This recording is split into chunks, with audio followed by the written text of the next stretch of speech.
आप ही हैं जो गिरते हुए दीवारों को थामे हैं।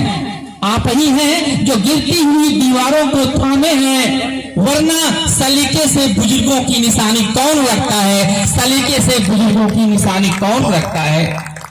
मिश्रा परिवार के लिए कहना चाहूंगा, एक पिता ने अपने बेटे से कहा कि काश मेरा बेटा श्रवण कुमार जैसा होता, काश मेरा बेटा श्रवण कुमार जैसा होता।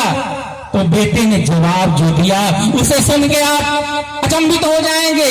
बेटे ने कहा, पिताजी मैं श्रवण कुमार बनने को तैयार हूं, पहले आप अंधा अंधी तो बन जाइए। आप दोनों लोग पहले आप दोनों अंधा अंधी बन जाइए, फिर मैं श्रवण कुमार बन के दिखाऊंगा।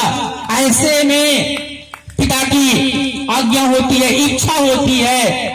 और जैसे भगवान राम घर छोड़ करके 14 वर्ष वन के लिए चले जाते हैं, ऐसे में इच्छा हुई और पूरा मिश्रा परिवार उस इच्छा को फलीभूत करने के लिए मनसा वाचा कर्मणा लग गया।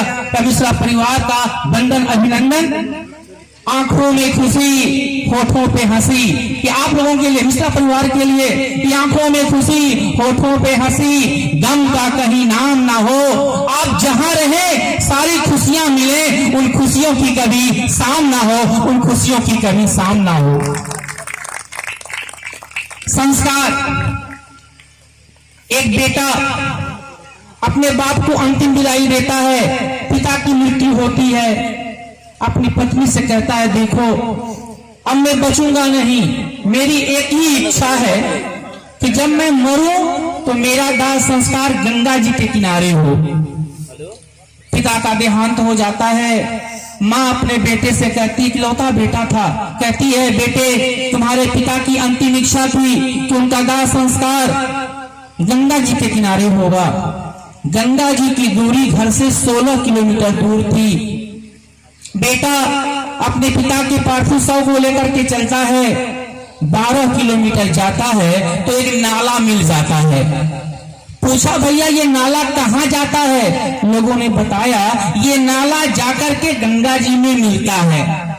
कहा, यार जब ये नाला भी गंगा जी में मिलता है तो हमें कहीं जाने की क्या जरूरत है, हम यहीं इनका दाह संस्कार कर दें। दाह संस्कार कर दिया और चला आया। रात में उसके पिता मां के सपने में आए और बताए कि मेरा बेटा तो बड़ा नालायक निकला, हम कहे थे हमें गंगा जी के किनारे हमारा दाह संस्कार करना और वह नाले के पास कर दिया। माँ उठती है, भाव विभोर हो जाती है, आंख में आंसू है, अपने बेटे से कहती है, तू कितना नालायक निकला, अपने पिता के पार्थिव शरीर को नाले में लाके प्रवाहित कर दिया। कहा, आपको कौन बताया? कहा, तुम्हारे पिता रात को सपने में आए थे। कहा, मरने के बाद वो चैन ना ले दिया।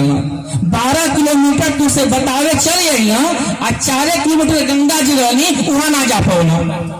तो ऐसे माहौल में यदि ऐसे पुत्र हैं तो निश्चित रूप से आप सभी लोग वंदन अभिनंदन के पात्र हैं। आप सबका वंदन अभिनंदन। ऐसे क्रम में यह जो श्रोता समाज बैठा हुआ है, हम कितना बढ़िया रोडवेज बना दें, बढ़िया बढ़िया बस लगा दें और यात्री ना रहे तो ना रोडवेज का मतलब है ना बस का मतलब है। बहुत बढ़िया राम कथा हो और श्रोता ना हो तो कोई मतलब नहीं।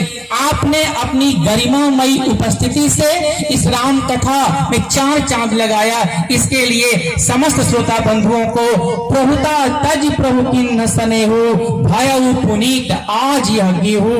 यह मात्र शक्ति कथा के पहले दिन से ही बड़े उत्साह के साथ अपनी उपस्थिति दर्ज कराई है। आपके लिए कहना चाहूंगा कि ओस की बूंद की तरह नाजुक होती है बेटियां, ओस की बूंद की तरह नाजुक होती है बेटियां, स्पर्श अगर खुरदरा है तो रोती है बेटियां।